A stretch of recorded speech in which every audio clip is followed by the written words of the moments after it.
Marriage is often painted as the grand finale of love, the fairy tale ending we've dreamed about since we were young. The flowing dress, the heartfelt vows, the perfectly arranged flowers, the golden hour photos. It's a day full of magic, beauty, and memories that last a lifetime. For many, it feels like the peak of romance, the ultimate declaration of love. But beneath the shimmer and celebration of the wedding day lies something far deeper. The reality of marriage. Marriage isn't a moment frozen in time. It's a journey, one that spans years, seasons, and countless changes. It's not a single day of joy and laughter, but a lifelong partnership that demands patience, resilience, understanding, and continuous growth. It's waking up each day and choosing one another again and again, even when it's hard, even when it's mundane. So before you say, "Yes, I do," before you book the venue, taste the cake, or send out the invitations, take a moment. Sit still, breathe, turn inward, and ask yourself the questions that truly matter.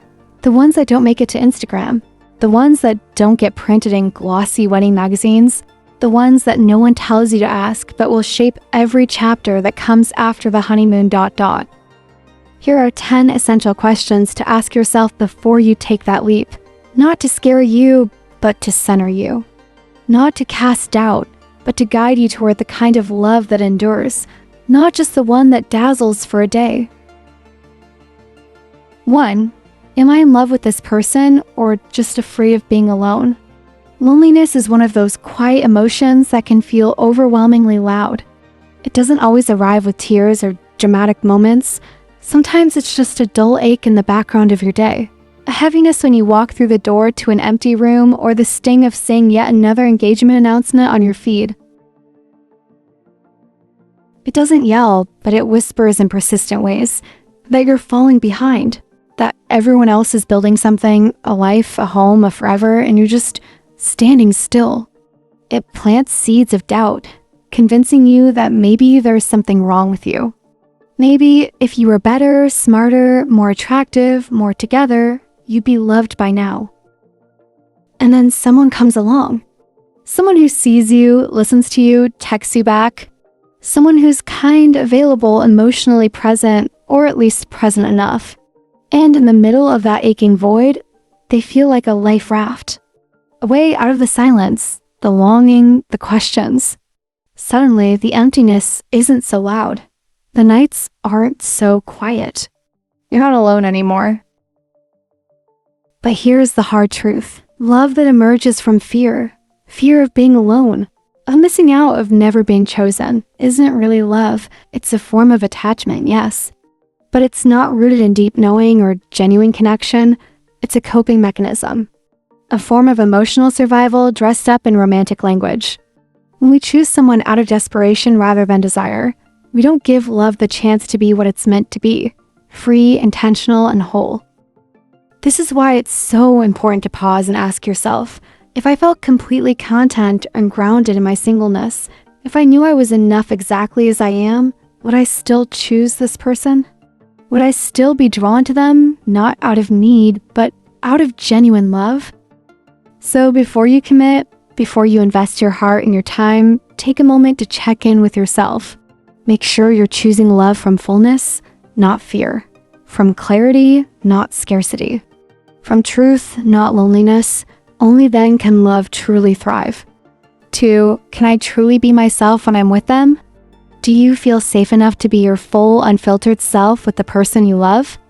Not just the polished version, the one that's put together, agreeable, easy to love, but the real you, the version that gets overwhelmed.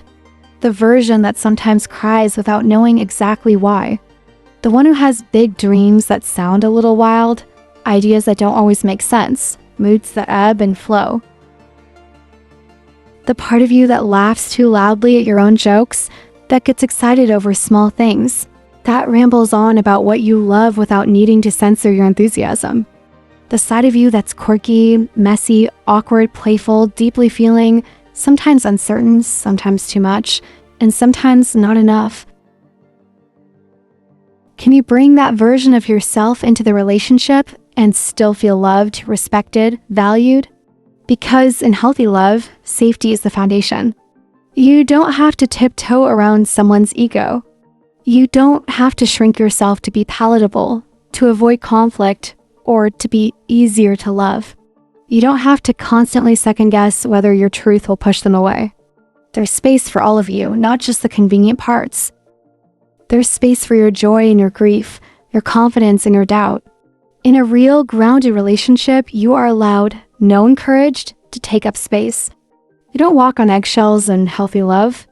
You don't keep editing your words to avoid judgment. You don't feel like you have to perform or manage your emotions to keep things smooth. You don't become a version of yourself that fits into someone else's mold just so they'll stay. You are not an actress on a stage reciting lines for applause. You are not a character being shaped to someone else's script. And if you find yourself constantly performing, constantly adjusting, constantly monitoring yourself to keep their comfort intact, then take a pause. Because what you're building isn't a home. It's not sanctuary, not refuge. It's a spotlight, and spotlights get exhausting. No one can live there forever. Marriage is too long, too intimate, too sacred to be a performance. If you can't show up as your full self with all your dimensions, your edges, your depth, then the relationship may offer company, but it won't offer belonging. And there is a difference. Being loved for your mask is not the same as being loved for your essence. So ask yourself honestly, am I safe here? Am I truly seen here? Do I feel free to be who I am, not who they wish I were? Because true love doesn't ask you to be less. It meets you where you are and says, you are enough. 3. How do we handle conflict? Everyone looks beautiful when life is going well. When the sun is shining, plans are unfolding smoothly, and you're laughing over shared jokes at your favorite cafe, love feels effortless. The smiles come easily. Affection flows naturally. In those light, peaceful moments, it's easy to believe everything is perfect, that the connection is uncheckable, that nothing could ever come between you. But the true strength of a relationship isn't tested on sunny days. It's revealed in the storms, in the moments when miscommunication, disappointment, or stress show up uninvited. It's in how you both show up when things get hard, when expectations are unmet, when buttons are pushed, when one of you is hurting or angry or afraid. That's when the real dynamics of a relationship come to the surface. Ask yourself honestly, what happens when we fight? Do you shut down, retreating into silence, or emotional distance? Does your partner get loud, not just in volume, but in energy, in intensity, raising their voice, resorting to sarcasm, passive-aggressive comments, or guilt-tripping to regain control? Do either of you withdraw affection or give the silent treatment, punishing the other without words? Or, even in anger, do you both strive to remain respectful, take space when needed, and return with a genuine desire to listen, repair, and grow? The way you handle conflict says more about the health of your relationship than the way you love each other on good days. Because love isn't just what you feel when you're smiling, it's what you choose when you're triggered. It's how you treat each other in moments of emotional discomfort. Do you still speak with care when you're upset? Do you still value each other's perspective even when it differs from your own? Do you fight to be right or to understand? Healthy conflict resolution doesn't come naturally to most people. It's not an instinct, it's a skill. One that often requires unlearning old patterns, the ones we picked up from childhood, past relationships, or cultural norms. It takes humility, patience, the ability to pause instead of react, the willingness to take responsibility instead of deflecting blame, and most importantly, the capacity to put the relationship, not your ego, at the center of the repair process. And here's something important. If you and your partner don't already have this foundation before marriage, saying, "I do," won't suddenly grant you those skills. Love alone doesn't erase unhealed wounds or teach us how to communicate. A wedding ceremony doesn't replace years of emotional growth. If anything, marriage magnifies what already exists. The good becomes richer, but the unresolved becomes louder. So take a moment to reflect. When we're angry, do we still respect each other? Not just in our words, but in our tone and our energy, in our ability to stay present and engaged. Can we disagree without tearing each other down? Can we express hurt without crossing into harm? Do I genuinely trust and respect this person? And do they feel the same about me? Love may be the heart of a relationship, but it cannot stand alone. It needs more than just butterflies, late-night conversations, and grand romantic gestures to survive. Love, at its core, needs a solid foundation, and two of the strongest pillars that hold it up are trust and respect. Without them, even the most passionate love begins to erode over time. Without trust, love becomes fragile, delicate, uncertain, easily shaken by the smallest shift. It becomes a relationship filled with anxiety rather than peace. If you're constantly wondering what they're doing when you're not around, questioning their words, reading too much into silence, or feeling the urge to check their phone for reassurance, that's not love in its safest form. That's fear masquerading as connection. Real trust means being able to breathe in the relationship. It's the quiet confidence that your partner is exactly who they say they are, even when you're not looking. It's the feeling of not needing constant validation because the consistency of their words, actions, and character have already spoken for themselves. It's knowing you're not in competition with someone else for their attention because they've made you feel chosen, not just in words, but in how they show up day after day. And then there's respect, the often overlooked ingredient that defines how love is lived on a daily basis. Without respect, love can turn toxic. It becomes controlling, condescending, dismissive. You might still have feelings for each other, but the dynamic becomes unbalanced. One person silenced, the other dominant. One person's needs prioritized, the other overlooked. Love without respect might still say, "I care about you," but it doesn't always show it in healthy ways. Respect means that your ideas matter. Your voice is heard, not interrupted or minimized. Your boundaries are honored, not pushed or ignored. Your identity is not something to be altered or managed, but celebrated and supported. Respect is the invisible thread that says, "I see you as my equal. I value you as you are. I do not need to shrink you or shape you into someone else for me to love you." And it's not just about how you are treated. The mirror must reflect both ways. Ask yourself, do I truly respect my partner when they're not at their best? Not just when they're impressive, confident, or charming, but when they're struggling, raw, or vulnerable. Do I offer patience, or do I punish them for being human? Do I listen to understand or to respond and correct? Do I support their growth without trying to control its pace or direction? Another important question, do I feel safe in their presence, not just physically, but emotionally, mentally, and spiritually, even when we disagree?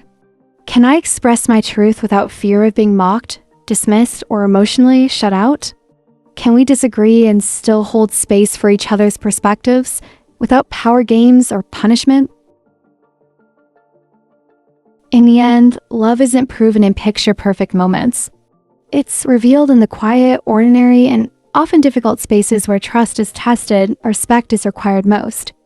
That's why when you choose a life partner, you must look deeper than appearance, status, or even chemistry. Marry someone you admire. Not for what they own, not for how they look on paper, and not because it's the right time. Marry them because you admire their mind, their heart, their integrity. Because you respect the way they treat people, even when no one is watching. Because their presence brings peace, not confusion. Because their values align with yours, even if their personality is different. Because you see not just who they are now, but who they're becoming, and you want to grow alongside them.